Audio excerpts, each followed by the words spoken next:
Hello दोस्तों नमस्कार। स्वागत है आप सभी का बीपीएससी मास्टर के ऑनलाइन प्लेटफॉर्म पर। हमारे सभी साथियों का स्वागत, वेलकम। साथी आज बहुत बेहतरीन टॉपिक आपके सामने लेके हैं। लगभग 5 से 6 टॉपिक है करंट अफेयर के। और जो साथी हमारे तैयारी कर रहे हैं बीपीएससी टीआरई 4 का, समीक्षा अधिकारी, सहायक समीक्षा अधिकारी और किसी भी प्रतियोगी परीक्षाओं की अगर आप तैयारी कर रहे हैं तो ये सेशन आपके लिए बहुत ही इंपॉर्टेंट होने वाला है। तो दोस्तों आइए हम डिटेल में चीज़ों को हम आपको समझाते हैं। वन लाइनियर क्वेश्चन नहीं है, ना तो ऑब्जेक्टिव क्वेश्चन है, टिक लगाने वाला भी प्रश्न नहीं है। बस आपको समझने वाली बात यह है कि इस प्रश्न को अगर आप पढ़ेंगे तो आपके एग्जाम में ज़रूर से ज़रूर ये प्रश्न आएगा दोस्तों। और ये दोस्तों किसी से कॉपी पेस्ट वाला प्रश्न नहीं है, हैंड रिटेन नोट्स है, खुद का बनाया हुआ। ये बेहतरीन तरीके से नोट्स आपके सामने हम लेके आए हैं। बेहतरीन तरीके से चीज़ों को आप समझिए। तो चलिए दोस्तों शुरुआत करते हैं। पहले प्रश्न की तरफ चलते हैं। बिना लेट किए, बिना देरी किए हम केवल कंटेंट के ऊपर हम बात करेंगे और देखते हैं ये 5 से 6 टॉपिक वो आपके कौन-कौन से हैं जो आपके एग्ज़ाम के लिए बहुत ही वैल्यूएबल हैं। दोस्तों आइए हम आपको बताते हैं। सबसे पहले प्रश्न की तरफ चलते हैं। सबसे पहला ही प्रश्न आप देख लीजिए, आपसे ये क्या कह रहा है भाई। आपका कार्टोसेट 3 ये आपका रिसेंटली में चर्चा में क्यों है, आइए तो दोस्तों ये कार्टोसेट 3 दोस्तों ये आपका क्या है, आइए इसके बारे में समझ लेते हैं। चर्चा में क्यों है रिसेंटली में आपका, आइए इसके बारे में देखते हैं। तो देखिए दोस्तों, जो आपका कार्टोसेट 3 है, इसको इसरो के अर्थ ऑब्जर्वेशन सैटेलाइट यानी कि इसको ईओएस बोला जाता है। यानी कि अर्थ ऑब्जर्वेशन सैटेलाइट, यानी कि पृथ्वी से ये क्या करेगा, ऑब्जर्व करेगा ये पृथ्वी की चीज़ों को, फोटो को। तो आइए डिटेल में चीज़ों को हम समझ लेते हैं। तो इसरो के अर्थ ऑब्जर्वेशन सैटेलाइट यानी कि कार्टोसेट 3 ने 28 मार्च 2025 को म्यांमार में आए भूकंप के बाद हाई रेजोल्यूशन तस्वीरें अभी कैप्चर किया है।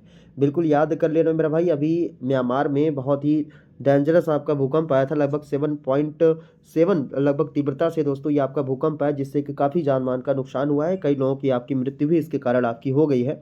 और ये इसरो क्या किया है दोस्तों, आपका एक ऑब्जर्वेशन सैटेलाइट है जिसका नाम है कार्टोसेट 3। और इसी के द्वारा दोस्तों अभी म्यांमार में आए भूकंप के बाद आपका हाई रिजर्वेशन तस्वीरें अभी हाल ही में कैप्चर किया और इसीलिए रिसेंटली में आपका चर्चा में है। दोस्तों अगर हम बात करेंगे, इस तस्वीरों की मदद से मांडले और शांगाइंग क्षेत्रों में हुई क्षति का विश्लेषण किया गया। दोस्तों म्यांमार में आपका जहां पर ज़्यादा क्षति हुई है, एक स्थान है आपका मांडले और एक है दोस्तों सांगाइंग।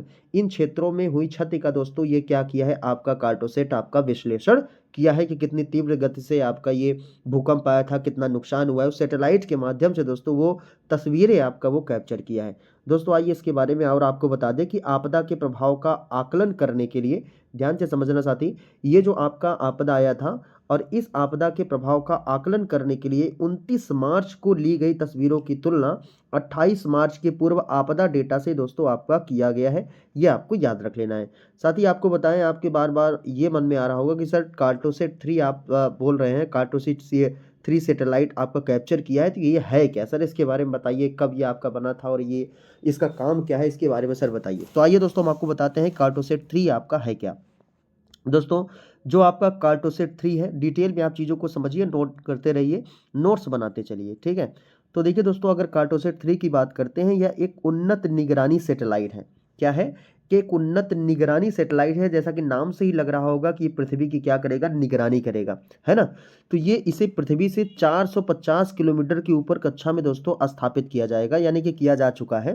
तो दोस्तों 450 किलोमीटर के ऊपर कक्षा में आपका स्थापित किया गया है और इस पर बहुत उच्च गुणवत्ता का दोस्तों क्या किया गया है, आपका कैमरा लगाया गया है इस कार्टोसेट 3 पर। दोस्तों इस सैटेलाइट का कैमरा इतना ताकतवर है कि वह अंतरिक्ष से जमीन पर 0.25 मीटर यानी कि 9.84 इंच की ऊंचाई तक की तस्वीरें स्पष्ट ले सकता है। यानी कि समझ रहे हैं, ये 450 किलोमीटर की ऊंचाई से दोस्तों ये सैटेलाइट क्या करता है, पृथ्वी पर 0.25 मीटर यानी कि 9.84 इंच की ऊंचाई तक तस्वीरें ये आपका स्पष्ट रूप से ये आपका ले सकता है। और इसीलिए आपका कार्टोसेट 3 दोस्तों ये आपका चर्चा में है और आपको पता भी चल गया, ठीक है। साथ ही आइए थोड़ा सा बात करते हैं, ये आपका किसने बनाया है कार्टोसेट 3, आपको ये भी मन में होना चाहिए। तो दोस्तों जो इसको बनाया है, इसरो ने बनाया है। इसरो आप लोग जानते हैं इसरो क्या है, आइए इसके बारे में भी चर्चा करते हैं कि दोस्तों इसरो क्या है, आइए देख लेते हैं। देखिए दोस्तों, इसरो की अगर हम बात करेंगे, इसरो मतलब क्या है, Indian space and research organisation इसको कहा जाता है। इसका फुल फॉर्म होता है Indian space and research organisation, यानी कि भारतीय अंतरिक्ष अनुसंधान संगठन। जो ये दोस्तों इस्टेब्लिश्ड हुआ था, जो इसकी स्थापना हुआ था, ये 1969 में इसकी स्थापना हुआ था। और जो इसका हेड क्वार्टर है दोस्तों, ये आपका कहाँ पर है, बंगलुरु में दोस्तों इसका हेड क्वार्टर है। और वर्तमान समय में दोस्तों जो इसके अध्यक्ष हैं डॉक्टर वी नारायण ये दोस्तों इसरो के वर्तमान समय में क्या है, आपके प्रेसिडेंट हैं, अध्यक्ष हैं। हालाँकि इसके पहले दोस्तों आप लोग जानते हैं कि एस सोमनाथ इसके अध्यक्ष थे और इसके बाद चेंज होके 14 जनवरी 2025 को रिसेंटली में डॉक्टर वी नारायणन ये आपके इसरो के वर्तमान समय में अध्यक्ष आपके बना दिए गए हैं। ठीक है, क्लियर? आइए दोस्तों चलते हैं थोड़ा-सा अगले प्रश्न की तरफ। नेक्स्ट क्वेश्चन देखिए, नाविक सागर परिक्रमा सेकंड अभियान, ये रिसेंटली में चर्चा में क्यों है? आइए इसको भी देख लेते हैं।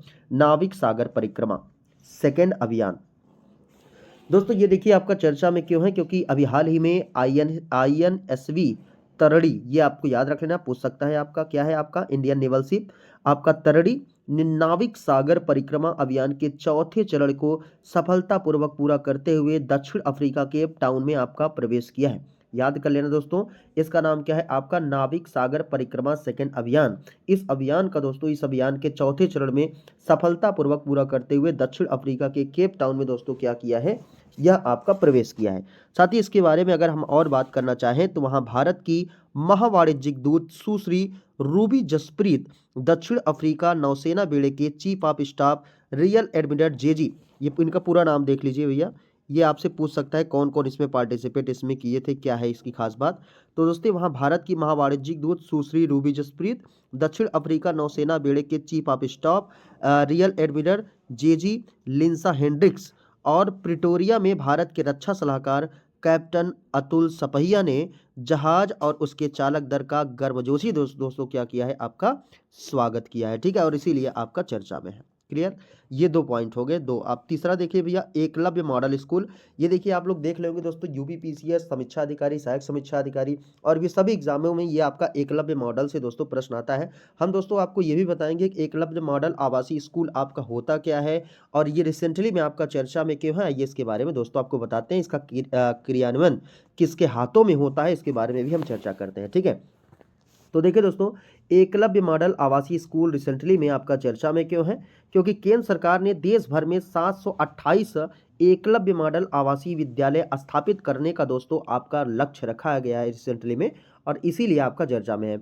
जिसमें दोस्तों 3.5 लाख अनुसूचित जनजाति के छात्रों को क्या मिलेगा, इसमें लाभ मिलेगा। अब आप अनुसूचित जनजाति देख लिया, यानी कि एसटी देख लिया भैया, शेड्यूल ट्राइब्स है ना, अनुसूचित जनजाति, तो यानी कि ये जो स्कूल है एकलव्य मॉडल आवासीय विश्वविद्यालय है, कहीं न कहीं यह आपका अनुसूचित जनजाति छात्रों के लिए है। ठीक है, तो जिसमें दोस्तों लगभग 3.5 लाख अनुसूचित जनजाति के छात्रों को क्या मिलेगा, इसमें लाभ मिलेगा। अब तक दोस्तों कुल 721 विश्वविद्यालयों को दोस्तों मंजूरी दी जा चुकी है कि एकलव्य मॉडल आवासीय विद्यालय ये आपके बनाए जाए दोस्तों, जिसमें से 477 पहले ही संचालित हो रहे हैं। यानी कि अभी जो एकलव्य मॉडल स्कूल संचालित हो रहे हैं, ये पहले ही 477 संचालित हो रहे हैं, लेकिन जो मंजूरी अभी तक प्रदान आपके किया जा रहा है, ये आपका 721 विद्यालयों को मंजूरी प्रदान किया जा चुका है। साथ ही एक पॉइंट और नोट कर लेना कि 2018-19 में एकलव्य मॉडल आवासीय विद्यालय की केंद्रीय क्षेत्र योजना यह आपका शुरू किया गया था। समझ रहे ना, एक केंद्रीय क्षेत्र योजना है दोस्तों, इसी के माध्यम से आपका शुरुआत किया गया था एकलव्य मॉडल आवासीय विश्वविद्यालय ओपन करने का। आइए दोस्तों बताते हैं इसके बारे में इंपॉर्टेंट फैक्ट, या इसमें क्या और खास बात बन सकती है हमारे, जो हमारे एग्जाम में पूछ सकता है। देखिए दोस्तों, एकलव्य स्कूल दोस्तों आपका होता क्या है, इसके बारे में चीज़ों को आइए समझ लेते हैं। देखिए दोस्तों, जो एकलव्य मॉडल ये आपका विद्यालय है, इसमें अनुसूचित जनजाति के बच्चों को गुणवत्तापूर्वक शिक्षा प्रदान करना या आपका कराया जाता है। मतलब समझ रहे हैं ना, ये जो जो आपकी एसटी आपके कैटेगरी के हैं, शेड्यूल ट्राइब्स हैं, उनके बच्चों को गुणवत्तापूर्ण शिक्षा प्रदान करना इसका दोस्तों उद्देश्य है। दोस्तों एकलव्य मॉडल आवासीय विश्वविद्यालय भारत के संविधान के आर्टिकल 275(1) के तहत राज्यों या संघ शासित प्रदेश में स्थापित किए जाते हैं। पूछ सकता है दोस्तों कि एकलव्य मॉडल आवासीय विश्वविद्यालय किस आर्टिकल के तहत ये आपके स्थापित किए जाते हैं, तो आर्टिकल 275(1) के तहत दोस्तों ये स्थापित किए जाते हैं। इसको आप नोट कर लीजिएगा। ठीक है, तो ध्यान से आप पढ़ते रहिए, बेहतरीन कंटेंट, बिल्कुल लेट न करिए, चीज़ों को आप देखते रहिए और नोट्स बनाते रहिए। ठीक है, देखिए दोस्तों, एक टॉपिक है आपका इल्डाई, ये आपका चर्चा में क्यों है, क्या होता है इल्डाई, क्या होता है इसका फुल फॉर्म, पूरा डिटेल में आइए चीज़ों को हम समझ लेते हैं। देखिए दोस्तों, इल्डाई की बात करते हैं, इसका मतलब है, सबसे पहले समझिए इसका मतलब क्या होता है, insurance regulatory and development authority of India, यानी किसको बोलते हैं, इरडाई। और ये रिसेंटली में आपका चर्चा में क्यों है, यानी हिंदी में अगर कह दिया जाए तो इसको भारतीय बीमा विनियामक और विकास प्राधिकरण भी इसको कहा जाता है। साथ ही देखिए अभी हाल ही में स्वामीनाथन एस अय्यर को भारतीय बीमा विनियामक और विकास प्राधिकरण यानी कि इरडाई में पूर्णकालिक सदस्य के रूप में इनको नियुक्त किया गया है, अपॉइंट किया गया है और इसीलिए इरडाई दोस्तों ये आपका चर्चा में है। दोस्तों अगर हम बात करेंगे कैबिनेट की नियुक्ति समिति यानी कि एसीसी ने 25 मार्च 2025 को उनकी नियुक्ति को क्या किया गया है, आपका मंजूरी प्रदान किया है। समझ रहे हैं ना?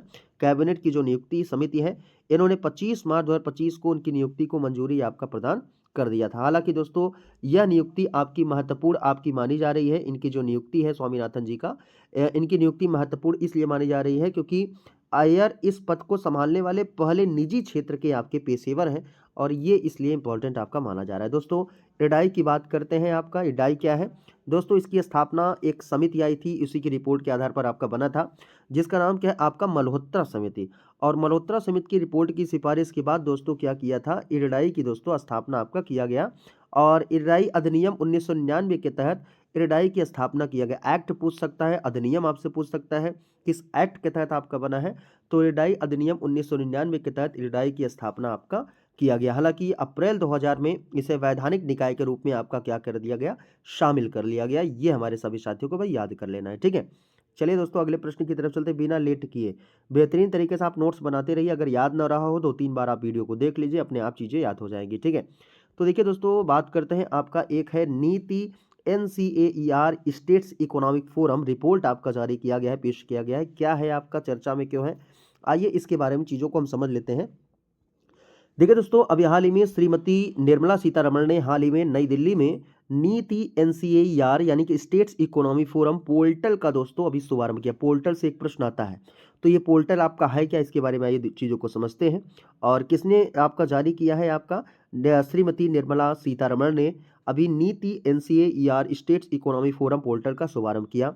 और इस पोर्टल को नीति आयोग ने national council of applied economy research के सहयोग से विकसित किया है। जो NCAER हम आपको बता रहे हैं इसका मतलब क्या है कि यानी कि national council of applied economy research के सहयोग से दोस्तों ये आपका विकसित किया गया ये पोर्टल, जिसका नाम दोस्तों आपका क्या है, नीति NCAER स्टेट्स इकोनॉमी फोरम, ठीक है। आइए इसके बारे में दोस्तों आपका चर्चा करते हैं और क्या है इसमें इंपॉर्टेंट। तो दोस्तों ये जो आपका रिपोर्ट है इसमें क्या क्या पेश किया जाता है देखिएगा। यह लगभग 30 वर्ष यानी कि 1990-91 से 2022-23 की अवधि में सामाजिक, आर्थिक, राजकोषीय मापदंडों, शोध रिपोर्ट, शोध पत्रों और राज्य वित्त पर विशेषज्ञ टिप्पणी से जुड़े डेटा का व्यापक भंडार ये दोस्तों आपका पैदा करेगा। और रिसेंटली में आपका ये आपका चर्चा में है। दोस्तों बात करते हैं नीति आयोग का, ये देखिएगा नीति आयोग चर्चा में है और ये आपसे पूछ सकता है नीति है क्या।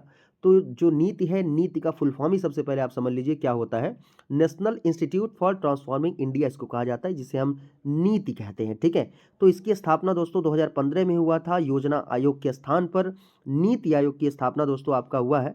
दोस्तों जो नीति आयोग है एक थिंक टैंक के रूप में आपका काम करता है। भारत के विकास की अग्रणी भूमिका में ये नए नए विचार आपका ये प्रस्तुत करता है नीति आयोग। दोस्तों इसका जो अध्यक्ष होता है वो हमेशा प्रधानमंत्री होता है, जो जिस कार्यकाल में आपका प्रधानमंत्री जो रहेगा वो इसका अध्यक्ष होगा। तो इस समय वर्तमान समय में दोस्तों आपके प्रधानमंत्री कौन है, नरेंद्र मोदी जी। तो देश के प्रधानमंत्री नरेंद्र मोदी जी इस समय वर्तमान समय में नीति आयोग के अध्यक्ष हैं। उपाध्यक्ष दोस्तों आपके के सुमन बेरी जी हैं, लेकिन अगर CEO पूछेगा तो इनका नाम क्या है, VR सुब्रमण्यम। और इसीलिए दोस्तों ये आपका रिसेंटली में चर्चा में है। बातें समझ में आ गई। बेहतरीन तरीके चीज़ों को समझते रहिए, स्क्रीनशॉट लेते रहिए। इसका PDF चाहिए तो हमारा BPSC मास्टर टेलीग्राम चैनल आप ज्वाइन कर लीजिए, वहाँ से इसका PDF भी आपको प्रोवाइड कर दिया जाएगा, ठीक है। आइए दोस्तों लास्ट देखते हैं, ये सरस्वती सम्मान, very very most important question, और ये आपके एग्जाम में जरूर से जरूर ये आएगा, ठीक है। तो देखिए दोस्तों सरस्वती सम्मान ये आपका चर्चा में क्यों है, आइए इसको समझ लेते हैं। दोस्तों अभी हाल ही में 34वें सरस्वती सम्मान 2024 के लिए प्रसिद्ध संस्कृत विद्वान महोपाध्याय साधु भद्रेश दास को 34वें सरस्वती सम्मान से सम्मानित किया। ये नाम आप जरूर याद कर लेना भाई, बड़ा नाम है, लेकिन 2-3 बार आप चीज़ों को वीडियो को देखोगे तो याद हो जाएगा। बड़ा ही चर्चा वाला ये आपका करंट अफेयर है। दोस्तों प्रसिद्ध संस्कृत विद्वान है जिनका नाम क्या है, महोपाध्याय साधु भद्रेश दास को 34वें सरस्वती सम्मान से दोस्तों क्या किया गया, इनको सम्मानित किया गया। दोस्तों इनकी एक पुस्तक है, इनकी पुस्तक का नाम क्या है आपका, स्वामी नारायण सिद्धांत सुधा। और ये जो पुस्तक है दोस्तों संस्कृत भाषा में ये पुस्तक दोस्तों आपका लिखा गया है। दोस्तों बात करते हैं इस सरस्वती सम्मान की किसके द्वारा प्रदान किया जाता है, किस संस्था के द्वारा? याद कर लेना दोस्तों, एक के बिरला फाउंडेशन है और के बिरला फाउंडेशन के द्वारा ही आपका प्रदान किया जाता है। जो दोस्तों सरस्वती सम्मान पाता है, जो इसकी पुरस्कार राशि है 15 लाख रुपए प्रशस्ति पत्र के साथ इनको प्रदान किया जाता है, जो सरस्वती सम्मान पुरस्कार विजेता होता है। साथ ही बात करते हैं सरस्वती सम्मान की साधु भद्रेश दास की, तो इनके बारे में थोड़ा सा याद कर लेना मेरे भाई कि साधु भद्रेश दास अंतर्राष्ट्रीय स्तर पर प्रशंसित संस्कृत विद्वान और बोचासनवासी अक्षर पुरुषोत्तम स्वामी नारायण संस्थान के एक भिक्षु है। मतलब समझ रहे BAPS के भिक्षु हैं।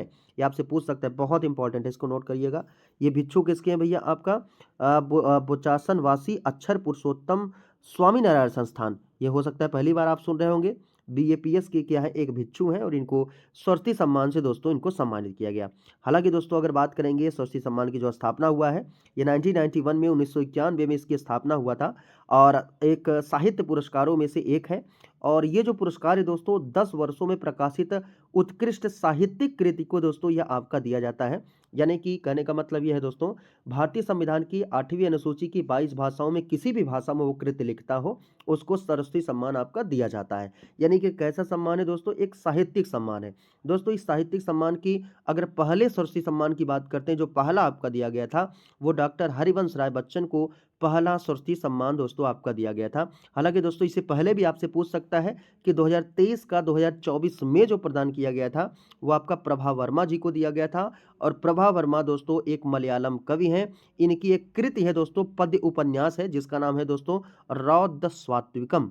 और इसके लिए दोस्तों इस पुस्तक के लिए 2023 का 2024 में प्रभा वर्मा जी को दिया गया था सरस्वती सम्मान। और रिसेंटली में अभी हाल ही में आप लोग समझ गए ना, 2000 अभी रिसेंटली में दोस्तों आपको किससे दिया गया है? आपका महोपाध्याय साधु भद्रेश दास जी को 34वें सरस्वती सम्मान से आपका सम्मानित किया गया है। ठीक है, तो दोस्तों ये देखिए आपके कुछ top most important current affair थे जो मैंने आपको प्रोवाइड कर दिया है। बेहतरीन तरीके से आप नोट्स आप बना लीजिए, वीडियो को आप जरूर से जरूर देखिए। और मैं साथी अगर बता दूं, जो साथी अगर चैनल पे आप नए जुड़ रहे हैं मेरे भाई, ये आपका हैंड रिटेन नोट्स है, खुद से ही आपका नोट्स आपका बनाया जाता है, आपको प्रोवाइड किया जाता है। कहीं से कॉपी पेस्ट वाली ऐसी कोई बात नहीं है, ये आप खुद पढ़ोगे तो आपको चीज़ें समझ में आ जाएंगी। दोस्तों अभी घबराइए नहीं, एक प्रश्न एक मुद्दा बड़ा ही चर्चा में है, वक्फ बोर्ड। और वक्फ बोर्ड पर मैं आपको कॉन्टेंट आपका बना चुका हूँ और मैं इसको आज ही दोपहर में लगभग आपको प्रोवाइड कर दूंगा कि वक्फ बोर्ड आपका होता क्या है, कि वक्फ बोर्ड आपका चर्चा में क्यों है, वो 5 मुद्दे कौन है जिस पर अपोजिशन पार्टी इस पर आपका विरोध कर रही है और हाई अलर्ट आपका जारी कर दिया गया है। तो इसके बारे में हम चर्चा करेंगे, लेकिन दोपहर में दोस्तों एक वीडियो बनाकर देख लेंगे कि देख देंगे आपको, और वीडियो को आप देख लीजिएगा कि वक्फ बोर्ड के बारे में क्या क्या इंपॉर्टेंट चीज़ें हैं जो हमारे एग्जाम के लिए वैल्यूएबल हैं। तो दोस्तों जो साथी नए जुड़ रहे हैं, चैनल को सब्सक्राइब जरूर से जरूर आप करिए। वीडियो कैसा लगा कमेंट बॉक्स में जरूर लिख के बताइएगा। मिलते हैं आपसे नेक्स्ट वीडियो में, तब तक के लिए दोस्तों जय हिंद जय भारत।